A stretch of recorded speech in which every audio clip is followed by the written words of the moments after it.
yan. Kaya, sabi ko, doon din ako, Ali. Yun, gagawin ng bahay. Pwede ka matulog yan sa pantaw namin. Kung kaya mo. Kung kaya mo. Kaya gusto ko din ako, Ali. Hindi na. Buwan, pinabayaan ko. Yung inuman. Doon na kami sa kaya na ko yung tama natin. Tapos yan, ang ganda lang.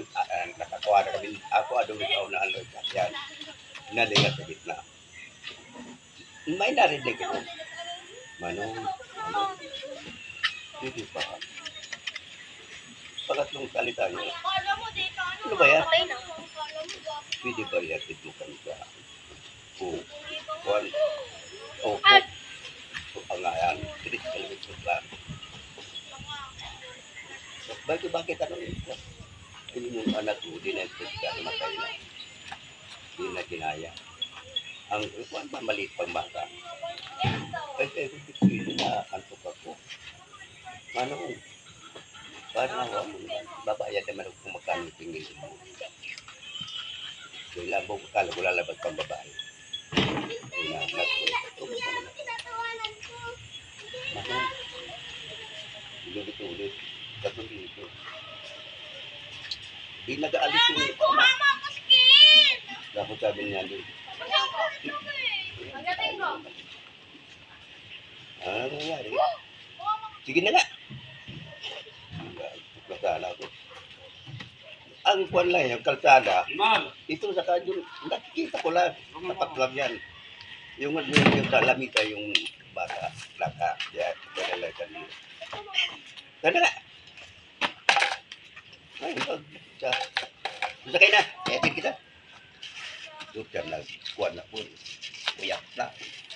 Higit na. Mahingan ko talaga siyang bayan. Pero yung pag nagduka. Kaya siya. Pag dahil mo sa... Bawas na. Ay. Gusto ko yan! Asa na ba si Bibi? Dahil mo sagot. Ayan na kayo. Sumakay na kayo. Nakalit na po. Ito na lang kaya. Wala na. Ayoko na ni.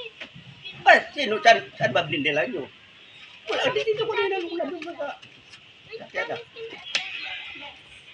Sabi ko, piniterbo niya lang ako eh.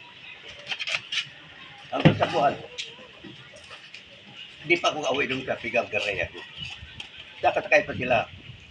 Siguro hanggang sa pinundan ko siya, naunan sila mag-agong. Nakarating kami sa bahay sa Barrio Ninda. Hindi namin nakita ang pagkain. Yung magulang dito.